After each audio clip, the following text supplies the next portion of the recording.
He consistently ranks in the Forbes list of the world's wealthiest people. He's one of the best-known entrepreneurs of the personal computer revolution. He is the second most generous philanthropist in America, having given over $28 billion to charity. He's Bill Gates, and here are his top 10 rules for success. When I started Microsoft, I didn't think of it as all that risky. I mean, I was so excited about what we were doing. It's true I could have gone bankrupt, but you know, I had a set of skills that were highly employable, and in fact, my parents were still willing to let me go back to Harvard and finish my education if I wanted to. You've always got a job with me, Bill. And the thing that was scary to me wasn't quitting and starting the company. It was when I started hiring my friends and they expected to be paid. And then we had customers who went bankrupt, customers that I'd counted on to come through. And so then I got this incredibly conservative approach that I wanted to have enough money in the bank to pay a year's worth of payroll, even if we didn't get any payments coming in. And you know, I'm almost true to that the whole time. We have about 10 billion now, which is pretty much enough for the next year.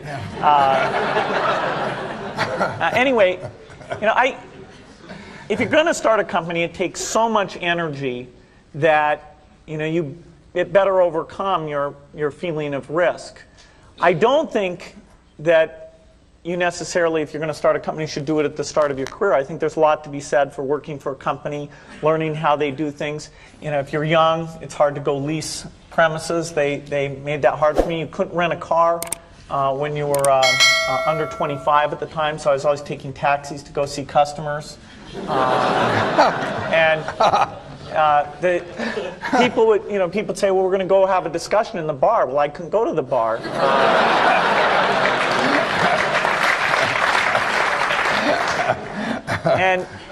But you know, that's fun, because I'll tell you, when people are first skeptical and they think, oh, this kid doesn't know anything, then when you show them you've really got a good product and you know something, they actually tend to go overboard and they think, whoa, you know, they know a lot. Let's really do an incredible amount with these people. So our youth, at least in this country, was a huge asset for us once we reached a certain threshold. It is hard.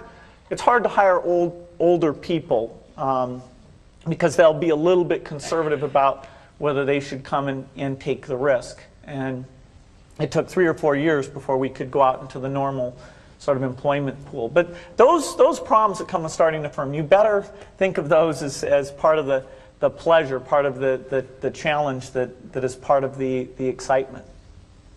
I want to thank Harvard for this honor. I'll be changing my job next year, and it will be nice to finally have a college degree on my resume.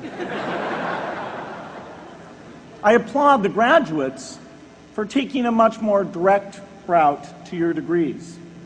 For my part, I'm just happy that the Crimson called me Harvard's most successful dropout. I guess that makes me valedictorian of my own special class. I did the best of everyone who failed. But I also want to be recognized as the guy who got Steve Ballmer to drop out of business school.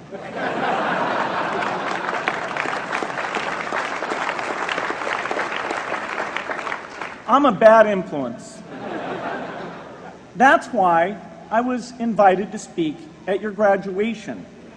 If I'd spoken at your orientation, fewer of you might be here today. I'm in meetings a lot. My calendar gets very full with those, and then at night, after the kids have gone to bed, I'm on email a great deal. I get messages during the day. That's my chance to give long responses. And then over the weekend, I send a lot of mail as well. I take 2 weeks a year to just go off and read and think, where I'm not interrupted by work or anything else. I'm just solidly trying to think about the future, and people get to send me things to read as part of that so-called Think Week. So it's a nice mix of things.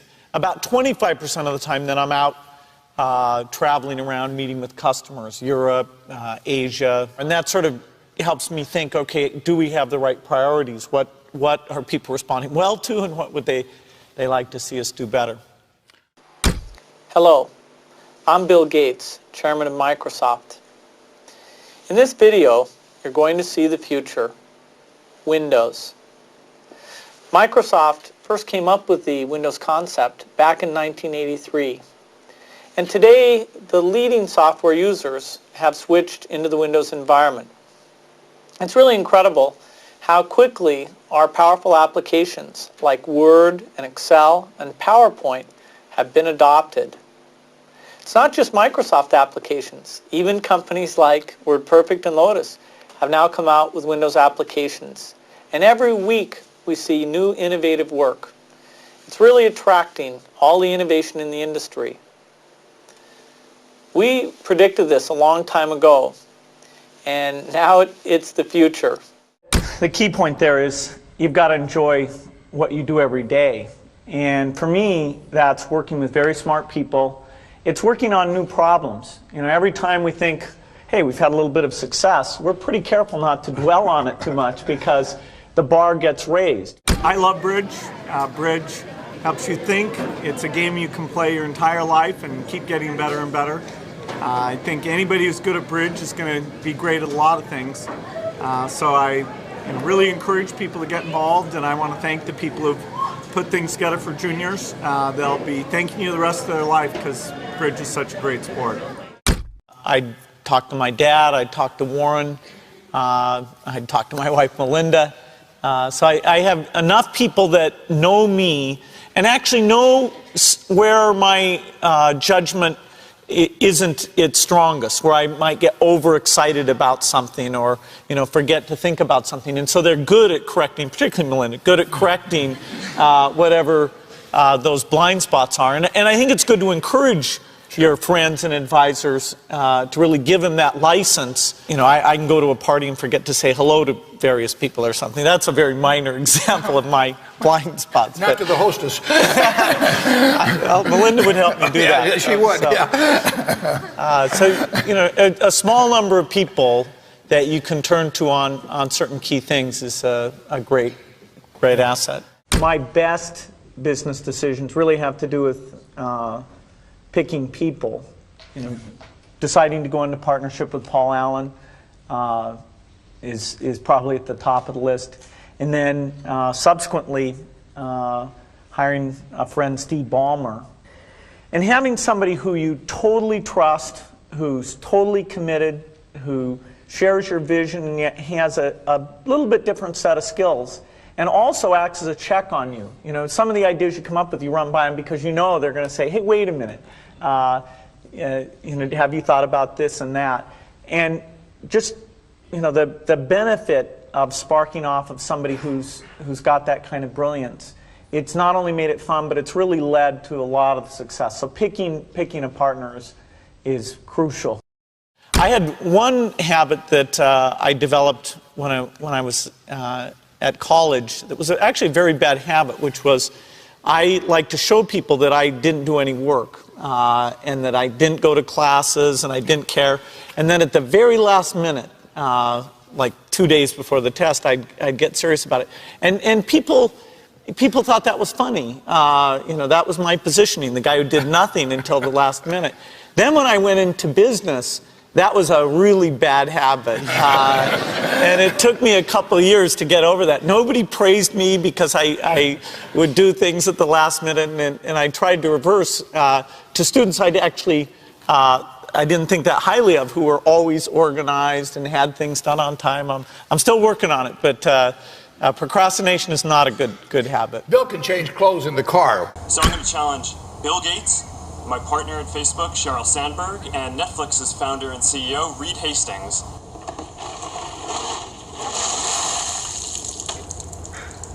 I'm glad to give to ALS. It's a great cause, but I want to accept this challenge. I want to do it better than it's been done. Been working on this, got this design. There we go. Yeah. It's going to be great.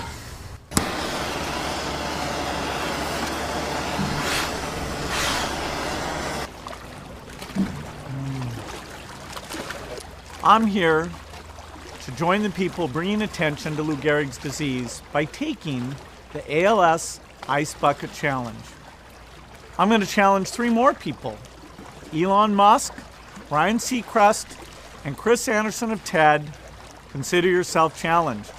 You have 24 hours. Good luck.